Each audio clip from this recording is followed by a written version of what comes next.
guys, welcome back to my channel Melvin Blue TV. Ituturo po natin ngayon kung paano po gawin yung requirements for YouTube kasi based sa ating natanggap na sulat kamakailan, which is papakita ko po ngayon sa inyo.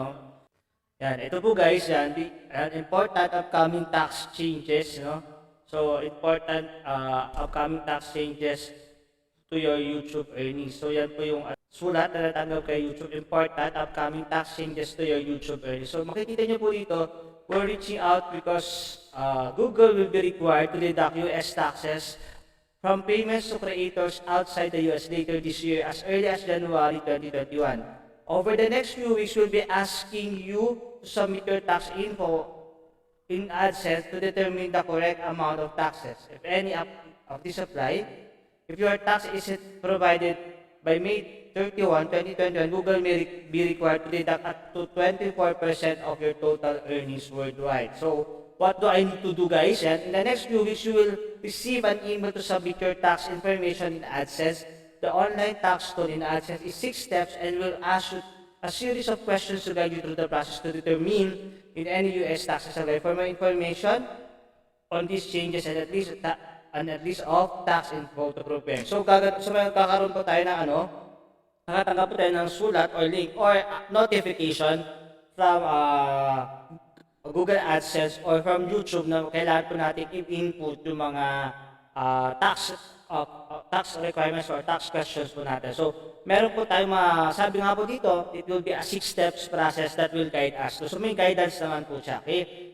Why is this happening? Google has a responsibility under Chapter 3 of the US Internal Revenue Code to collect tax info from all monetizing creators outside of the US and deduct tax in certain instances when they earn income from views in the US. Yan po. So, ayon po sa batas kasi, kailangan daw po ni Google na mag-deduct ng tax from mga content creators outside US. So, how will my earnings be impacted? Ano bang mangyari sa kikitain natin?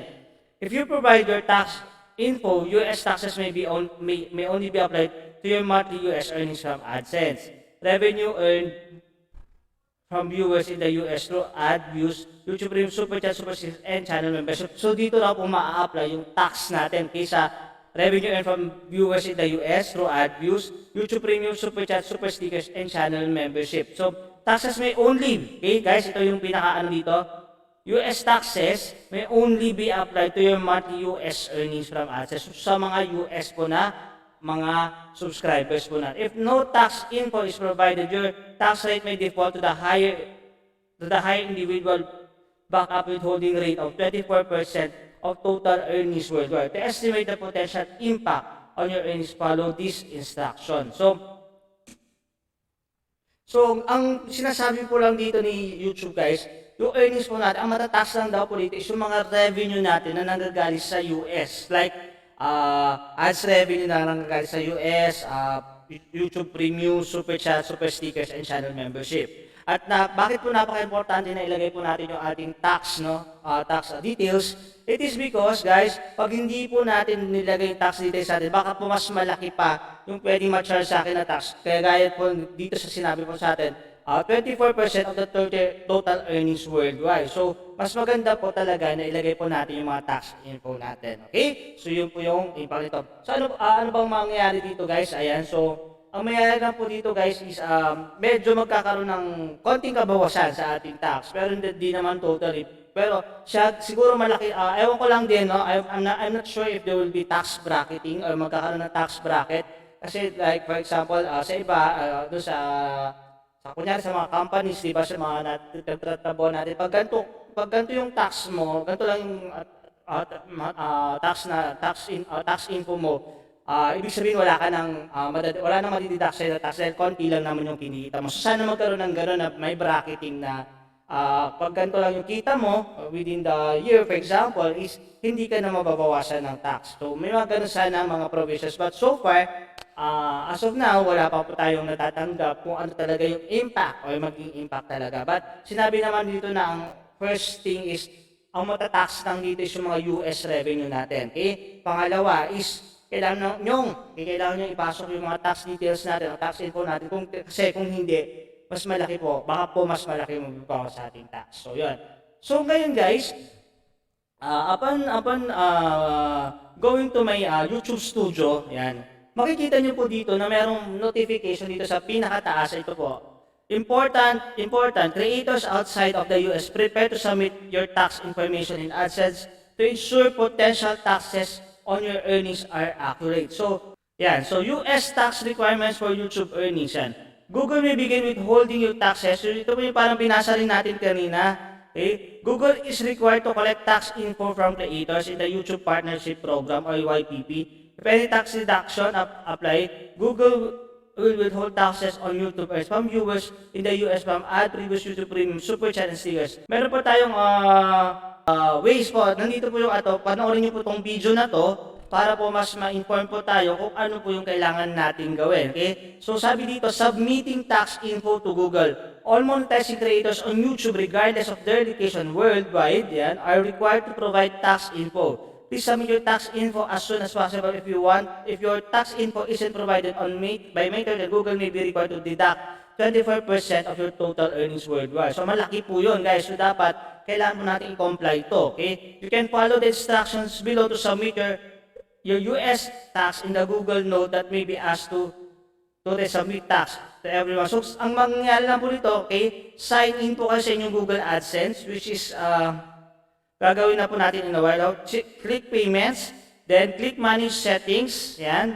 Scroll payments, profile, click edit, next to United Taxes info, and click manage tax information, yan. On this page, you'll find a guide that will help you to select the appropriate form of your tax situation.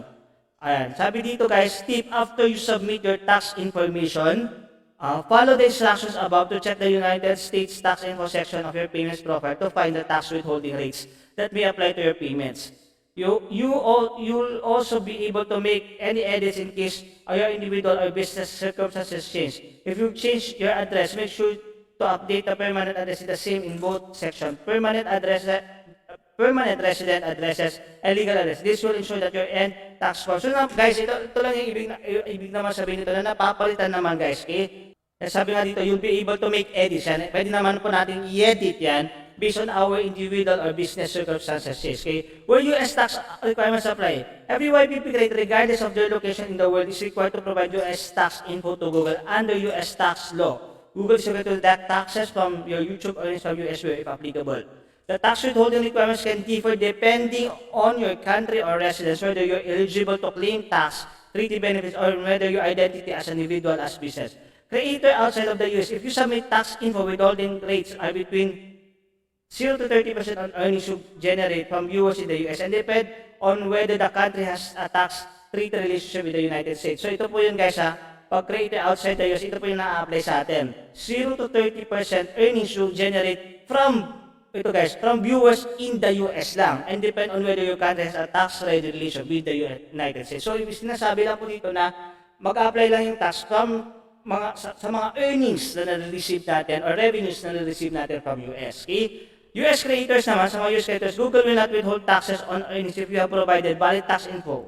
Most US creators already have submitted that US tax. Kasi sa US talaga guys, ito charge na sila ng taxes. So, basically, yung mga earnings nila doon, may charge na. Okay? Important, if no US tax is provided, Google may be required to withhold using the maximum tax rate, which is kanina 24%.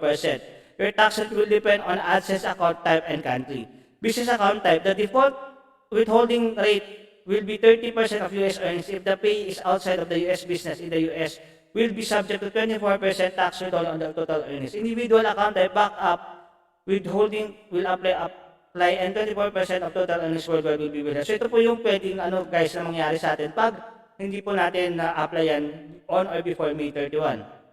Important, Google will never send unsolicited messages asking for your password or other personal information before clicking a link or check email is sent from YouTube or Google or email address. So guys, ito lang guys ha, sigurado kasi magkakaroon naman ng mga maraming scam or mga email dito na mga email sa inyo na matatanggap na baka na baka hindi naman talaga si YouTube. So make sure guys, sinasabi lang dito na yung mga matatanggap nyo na email which is binibigyan lang kayo ng reminder na si Google or si AdSense or si YouTube will never ask for your password or personal information. So ano ba yung mga personal information na to? Kunyari mga bank account ninyo, financial details niyo, hindi po siya mag-a-ask. Hindi rin po niya i-ask yung username at password niyo. So pag may mga natanggap po kayong email, okay, na kunyari sinasabi kailan mong magsabi ng tax pero hinihingi, okay, kailangan mong sabihin ng tax information, pero hinihingi itong mga details ito, like for example, your username, your password, financial details, credit card details, ayan, bank account details, wag na wag po tayo magbibigay dahil scam po yun. Okay? Pag may mga ganun tayong matatanggap. Okay? So, yun po. So, basically, gagawin na po natin itong yung natanggap po nating info. No? So, step is, first is to sign into my AdSense account. So, mag-open na po tayo ng panibagong tab dito. So, punta po tayo sa sign in sa AdSense account. So, yan guys, magsa-sign in na po tayo sa ating Google AdSense. So, ako guys, naka-automatic sign in na po ako since naka-on na po yung aking YouTube. Ayan. So, pupunta lang po tayo based sa ating, based sa ating, so yan guys, nakita nyo. Yan po yung ating kita nga. Kita na hindi pa naka-claim sa AdSense. So let's just follow the the step by click payments po. So ito guys, pagdating naka-login na po kasi yung Google AdSense natin. So ito na po, pupunta po tayo dito sa payments. Ayan, sa payments tab po natin. So pag once po papunta po tayo sa payments tab natin, antayin na po natin mag-load guys. Ayan. Then pupunta po tayo sa settings. Ito po, manage settings. So sinasabi po niya, okay? Then, ang next na gagawin po natin is, ayan, wait lang guys, basahin ulit natin para po guided tayo. Scroll to Payments Profile and click Next. So, pumunta po tayo sa Payments Profile and click Next daw. So, yun. Ito po yung Payments Profile natin. Important, check additional tax information card. So, ito po, additional information card, all your YouTube rated are ito po, Manage Tax Info. Ayan, so, click yung Manage Tax Info natin. Ayan. So ito na po guys. So pag once na nakita nyo po to, provide or update tax information, your payments profile and country to determine how taxes are collected within, withheld, and reported. Learn more. So gagawin lang po natin guys, add tax info. Okay? So ito na po, lalabas na po dito. Ayan. So pipiliin lang po natin dito yung guys, yung ating kung ano yung natin, yung ating YouTube account. So papasok lang po natin dito yung ating YouTube account. Siyempre, hindi po makikita yung password natin. So, next lang po natin yan, guys. What type of account is Melvin guys? So, basically, guys, kung tayo naman ay mga small YouTubers, ito type po natin yan is individual. So, yan po yung type natin, okay? Most of naman, hindi naman po tayo business, di ba? Wala naman po tayong company, so we are an individual entity. Yeah. So, next lang po natin yan. Tapos, are you a citizen or resident of the United States? So, pag hindi po kayo resident or citizen of the United States, syempre, type niyan, no. Pag resident po kayo, yes po, di ba? So, type natin yan, no. Then, we will click next. Based on your previously selected answers, our AA form is needed, okay? AA Ben, this form is most commonly used by non-US individuals and would also be used to claim tax treaty benefits. This form is used by so ang pipiliin po natin dito is yung Ben po guys kasi we are commonly used by non-US individuals. Kasi ito pong isa is for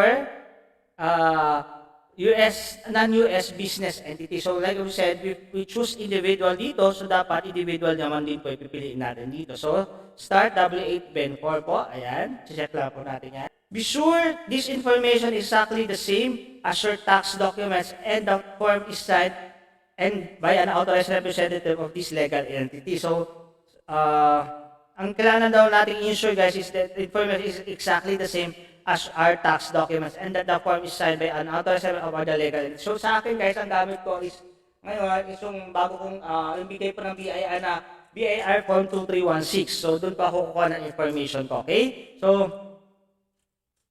DBA doing business, sabi niya, country of citizenship, pipili lang po natin of course state of Philippines. Ayun. So, napili na po natin Philippines. Then, DBA, doing business as name or disregard edit. So, dito sabi lang niya guys, doing business as or DBA name is a company name different from the owner's name. So, kung meron tayong, a disregarded entity is a business entity that has single owner is set a corporation under tax. So, and is not considered as any separate from its owner US well. Ito guys, siguro yung mga, kunyari, meron kayong other name, like for example, yung individual entrepreneur tayo, no? So, hindi naman tayo na corporation, hindi naman tayo company. So, pwede rin lang ilagay kung meron. But if wala, just leave it blank naman siguro to. So, sabi naman dito guys, optional. Okay, optional naman. So, hindi naman po kailangan totally meron nakalagay dito. So, ngayon, nalagay po natin yung card of citizenship na tax identification number. So, dito po natin ilalagay yan. A taxpayer identification number TIN is a tax processing number required by the IRS for some tax forms. For foreign TIN, don't include any other foreign personal identification such as Korean resident registration. If you are claiming treaty, if you are required to provide a foreign TIN. So, ang TIN po natin dito, yan, papasok lang po natin yung TIN natin na makikita natin sa ating TIN ID or Form 2316. So, yan po. So, guys, make sure to complete, no? Yung complete po na, ano, na foreign TIN nyo. So, yan po. Pasok ko na po yan. Then, US TIN, wala naman po tayo yan. Okay, so, dito po, sa next part, permanent resident address. So, permanent resident address is PO Box in care of required will be, or in care of address. You will be required to submit additional documentation. So, yan, permanent resident address is a PO Box or in care address. You will be required to submit additional documentation. So ngayon, Philippines, country of residence natin. So ngayon, ang type lang po natin dito yung ating address. So pipiliin lang po natin dito yung natin, yung province natin. So of course, ang papiliin po natin, in my case is NCR or Metro Manila. Ayan. So titignan na po natin kung pasok na po yung postal code natin. Ayan. So, hayaan lang po natin muna dyan. Mailing address is same as permanent address. Check lang po natin yan. Pag walang postal code, tingnan natin guys kung papasa. So yan, okay lang naman na walang postal code kasi di siya nire-recognize. So pumasa naman tayo. So kung yung permanent address nyo is same as your mailing address, yan is same as permanent resident nyo lang po. Tax rate, are you claiming a reduced rate of withholding tax under a tax rate? So tingnan po natin yung mga provisions dito. US tax law may impose 30% withholding tax on payment that are considered US source of income. This tax may be reduced or eliminated under relevant treaty. Yes, resident of the country claiming treaty with the US. So, are you claiming at a reduced rate of withholding tax under a tax treaty? So, kung para po malaman natin kung ano ibig sabihin nito, basahin po natin to. The US has income tax treaties with many foreign countries. Under these treaties, certain residents may be eligible to pay a lower US tax rate or not, or not pay US tax at all on some types of income income from sources within US. So more about tax treaties. So, to make sure lang guys, feeling ko naman, wala naman tayong tax treaties with US kasi nga we pay our own taxes, no? So siguro I think we will choose here, no? No, kasi wala naman tayong tax treaties. So kasi we're paying naman our own taxes sa Pilipinas. So yan. So next po, next na po natin yan. I confirm that I have reviewed and generated tax laws to the best of my knowledge and believe are true and complete. So, ano lang po natin yan, Form 88 Ben report. This is how your document will be generated. Review the PDF and confirm your information. So, titignan lang po natin yung PDF na to. So, ito po yun. So, ito po yung lumalabas information ko guys. So, lalabas po yan, 88 Ben. So, meron na po dyan yung yung address ko sa Philippines, ayan. Tapos, so ito lang po. So, parang automatic guys, nag-generate na nga po yung information from the form. So, parang ito na po yung pinaka-attachment. So i-confirm lang po natin, I confirm that I have reviewed the generated tax document to the best of my knowledge and believe that they are true, correct, and complete. So, gaganyan lang po natin yan. Then we will check next, guys. So, under penalties or perjury, I declare that I examine the information for the best of the knowledge and believe it's true, correct, and complete. I further certify of penalty perjury. So, ito lang po, parang ano guys, I am individual that is a beneficial owner. So, para basahin lang po natin, income without, I am the individual that is the beneficial owner of all the income to which this form relates. Ayan. The person named in the tax identity section of this form is not a U.S. person, which is yes. The income to which this form relates not effectively connected with the conduct of trade or business of the United States, yes. the preferred name of tax identity section this form is a resident of the treaty, country listed.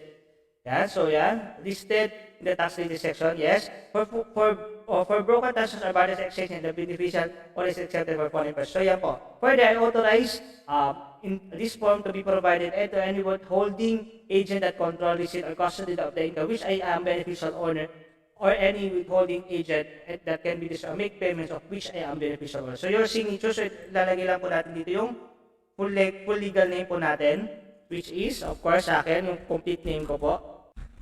Okay? And are you the person listed in the signature section? Yes. So yes lang po natin yan.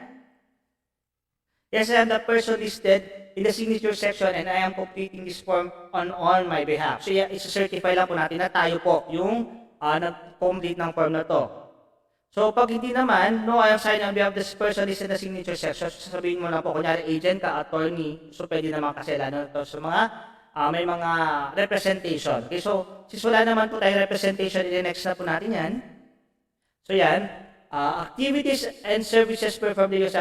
Activities and services performed in the US. Has the individual or entity identified in the tax section performed any activities and services from Google within the US? So, tignan po natin kung ano ibig sabihin nito, guys. Yan. So, i-click lang po natin ito. Yan. Services and activities performed in the US by non-US pay may be subject to US withholding tax and Google may be required to withhold US tax from non-payments. If you select no, you certify that Google doesn't pay you or your organization for the services or activities performed in the US. If you select yes, you may be able to reduce a tax rate off or eliminate US withholding tax. So, ang sasagot po natin guys dito, yan, inulit ko lang pong basahin, is yes guys. Kasi nga, kailangan po tayo i-charge ng tax. Kasi nga, binabayaran naman po talaga tayo ni ni Google AdSense ng tax from US activities. For example nga, sa mga nanonood sa mga atin na mga US revenue, so meron tayo. Yes. So yes, okay. So next guys is status change affidavit. So basahin po natin ibig sabihin nito. An affidavit of unchanged status certifies that the information on the tax form was accurate as of specific past date. Google collects this affidavit for tax forms that are provided after an account has already been created or paid. The affidavit allows Google to apply the correct withholding tax rate based on the tax form provided for the period covered by the affidavit. So, yan lang po yun. As the individual, so sasagot lang po natin ito, are you providing tax info for new or existing payment profile that hasn't received payments or an existing payments profile that has previously received? I am providing tax info for a new or existing payments profile that hasn't been received payments. I'm providing tax for existing payments profile that has previously received payments. So guys, i-click lang natin dito, I am providing tax info for new or existing payments profile that hasn't received payments. Yeah. So, kumbaga yung mga past natin kasi, hindi na siya na-tax. So, ito ngayon, we will provide tax info na lang for sa mga future and sa mga payments pa na hindi pa natin na-receive. Yun po yung kailangan na madidaktan ng tax po natin. So ngayon, so doon sa mga bago na, so ibig sabihin halos set receipt, doon pa lang po, matatax na lang po dito yung mga bago nating matatanggap na sweldo or kabayaran from Google. So you just need to click submit here guys. So yan guys, so ito na yon. So approve status, so makikita nyo na dito, provide or update tax information, your payment profile and country determine how your taxes will be held and reported. Yan po. So dito po makikita nyo na yan guys dito sa aking United States Tax Info W8BEN, approved na siya, status approved as of March 10 today, 2020, Melvin Dudon Garcia submitted. So yan guys, so ganun lang po. Ganun lang po ang gagawin natin para po ma-update natin yung profile natin sa ating taxes yan. So sana po na intindihan niyo po yung ating discussion ngayon. So ginawa naman po natin yung step by step process po para po ma-input natin yung kailangang information for the tax info. So sana magawa niyo na po yan on or before May 31 para po hindi po kayo mabawasan ng malaking tax. So sana po malaking tulong po ito sa inyo. And don't forget po to watch, subscribe, comment, and like po sa ating comment section below para po sa mga susunod pang detalye tungkol sa YouTube natin. So guys, sana po huwag niyo po kakalimutang mag-subscribe kung nagustuhan niyo po itong ating video. Salamat and have a great day ahead.